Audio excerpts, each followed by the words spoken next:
Do we have anything more than anecdotal stories to support miracles? This video will examine this topic and look into some of the incredible evidence that demonstrates the reality of miracles.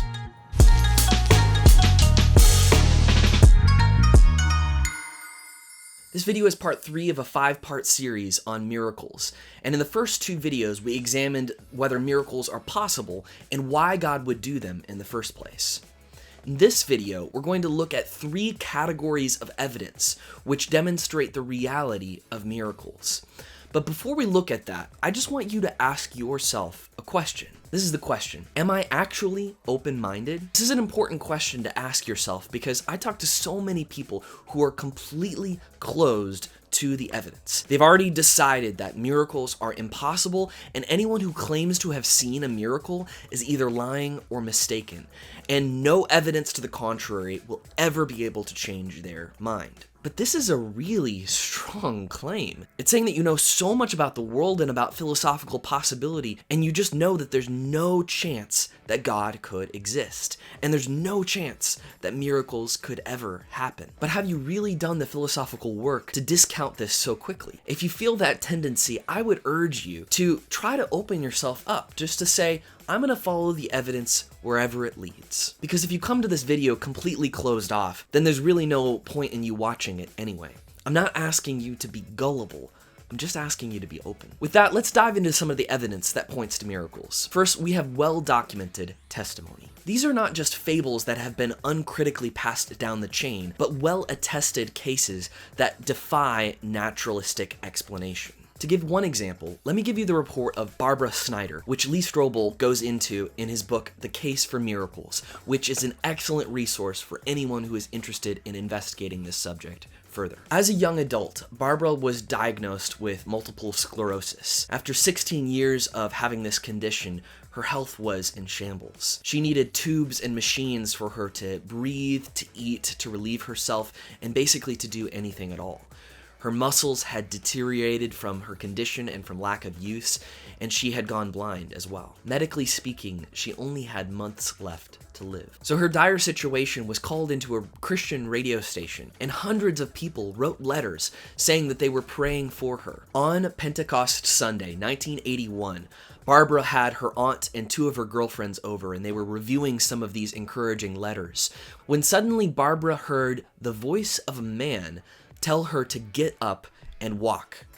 She was shocked by this, and she tried to signal for her parents to come into the room so they could see what was about to happen. But she couldn't wait, so she ripped the cords out of her body, she jumped out of bed, and was instantaneously and totally healed. She could see again. Her muscles had regrown, and her condition was gone forever. This is an incredible miracle that God had seemingly performed. And this is not just some story either. There's medical documentation of the before and after effect of this event.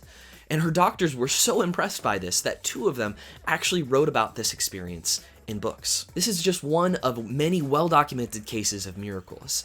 If you're interested in more, I would recommend reading Dr. Craig Keener's massive 2-volume work, where over the course of over 3 million words, he documents case after case of modern miracles. Summarizing some of his research, Dr. Keener says this: "Everywhere I looked, I came across miracle claims that better fit a supernatural explanation than a naturalistic conclusion. Paralytics suddenly able to walk, broken bones suddenly mended, hearing for the deaf, sight for the blind, voices restored, burns disappearing, massive hemorrhaging stopped, failing kidneys cured, rheumatoid arthritis and osteoporosis gone, life given back to the dead, even after several hours. I've accounts from around the world, multiple and independent eyewitnesses with reputations for integrity, including physicians, names, dates, medical documentation in many cases, and the timing is usually the most dramatic element. Instantaneous results right after prayers to Jesus." These reports are powerful evidence which points to the existence of miracles. Second, we have the superabundance of reports. I mentioned this in a previous video, but there was a survey done by Buena in 2016 where they asked 1,000 American adults this question: have you ever experienced something which can only be described as a miracle from God? Nearly 2 out of every 5 said that they had, Extrapolating that data to the country, that means that 94 million Americans have experienced something that they can only describe as a miracle. Now, is it likely that all 94 million of them are either lying or mistaken? I just think it would take a leap of faith to believe that they're all lying or mistaken.